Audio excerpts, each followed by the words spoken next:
कि कैसे 2 सांसद वाली पार्टी होती है लेकिन इन्हीं राम के सहारे वो 300 तक पहुंच जाती है। अब ऐसे में हमेशा मुद्दा ये रहा कि राम मंदिर का निर्माण होना है, जिसको लेकर विरोधी निशाना साधते रहे, लेकिन इस बार चुनावी माहौल बदला है क्योंकि राम मंदिर का निर्माण हो रहा है। लिहाजा ये चुनाव अयोध्या के लिहाज से महत्वपूर्ण हो जाता है, बीजेपी के लिहाज से महत्वपूर्ण हो जाता है।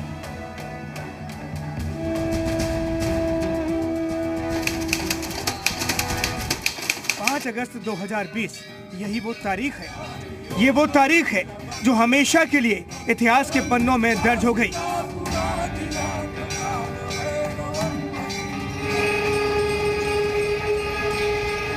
ये वो दिन था जिसका करोड़ों देशवासियों को सालों से इंतजार था। इंतजार पूरा हुआ और इस दिन अयोध्या में प्रधानमंत्री नरेंद्र मोदी ने राम मंदिर की नींव रख दी।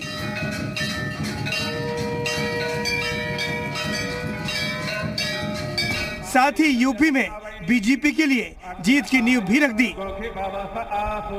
क्योंकि बीजेपी जिस राम मंदिर का सपना दिखाकर सत्ता में आई, उसने उसे साकार भी किया।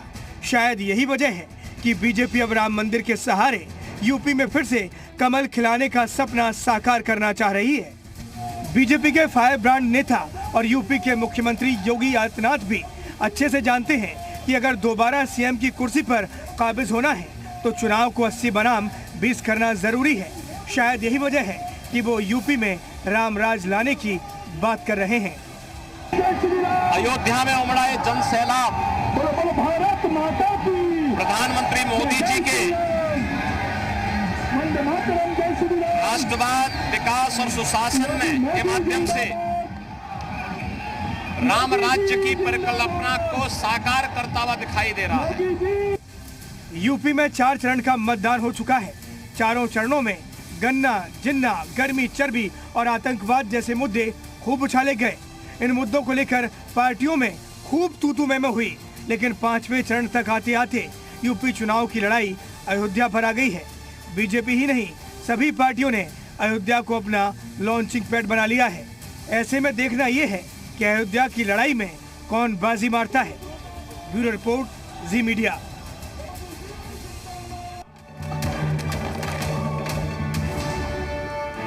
तो ये रिपोर्ट आपने देखी। अब हम आपको बताते हैं कि कैसे बीजेपी राजनीति में समय समय पर अपने अनुसार राम के नाम का सहारा लेती रही है और 2 से 303 तक पहुंचती है और अब उत्तर प्रदेश के चुनाव में भी सत्ता तक पहुंचने की कोशिश है। 1984 से हम शुरुआत करते हैं क्योंकि हम जिक्र कर रहे हैं 2 सीटों का। तो 1984 में लोकसभा सीटें सिर्फ होती हैं 2। इसके बाद राम मंदिर के लिए रथ यात्रा इसी अयोध्या में निकाली जाती है, जिसके बाद रथ यात्रा से करोड़ों हिंदू लामबंद हो जाते हैं बीजेपी के लिए।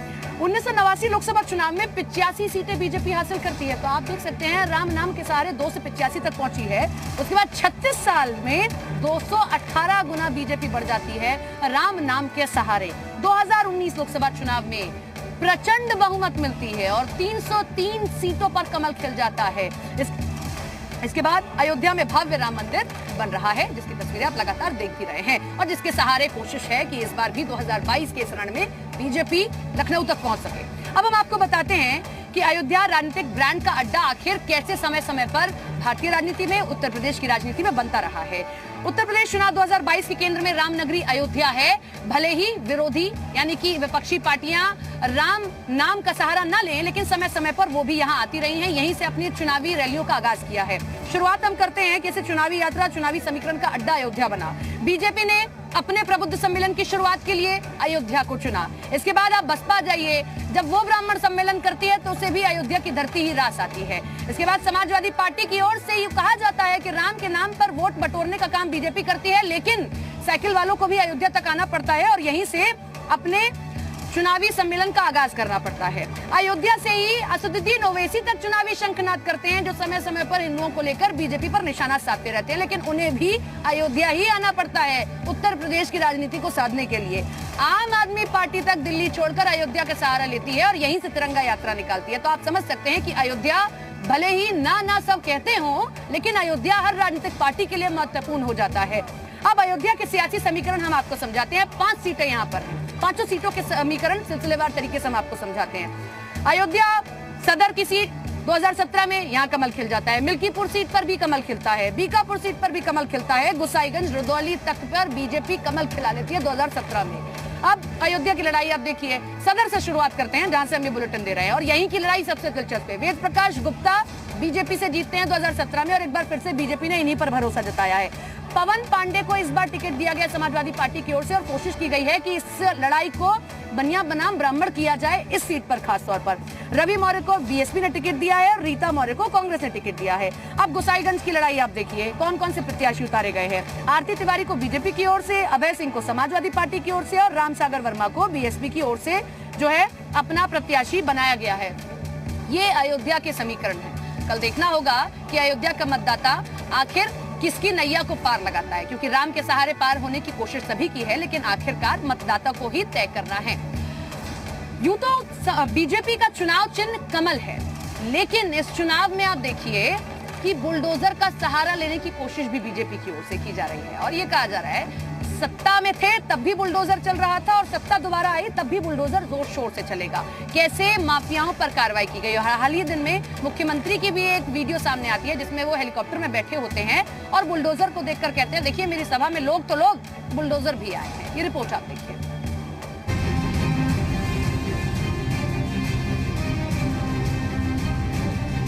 ये बाबा का बुलडोजर है जो भ्रष्टाचार और दंगाराज के खिलाफ यूपी का ब्रांड बन चुका है। सीएम योगी हर मंच, हर रैली, हर रोड शो में यूं ही नहीं बुलडोजर का जिक्र करते।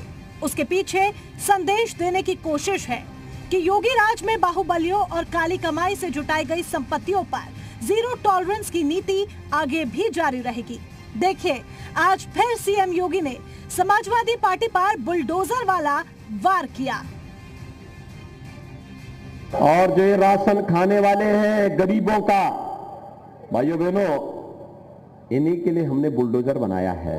ये पूर्वांचल एक्सप्रेसवे भी बनाता है और बेईमान और भ्रष्टाचारी नेताओं की और माफियाओं के ऊपर भी जब चढ़ता है तो उन्हें खूब रगड़ते हुए आगे बढ़ता है।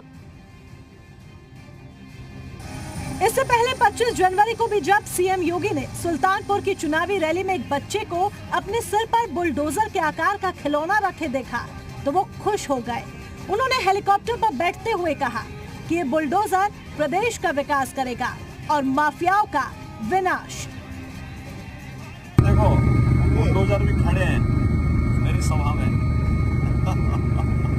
देखो, बुलडोजर भी खड़े हैं मेरी सभा में।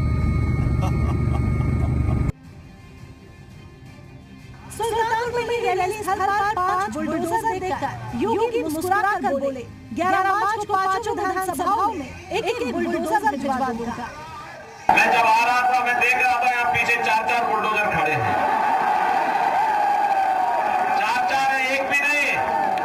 मुझे लगता है 5 विधानसभा है, एक-एक में भेज देंगे ना सबको, तो अभी से संदेश दे देगा।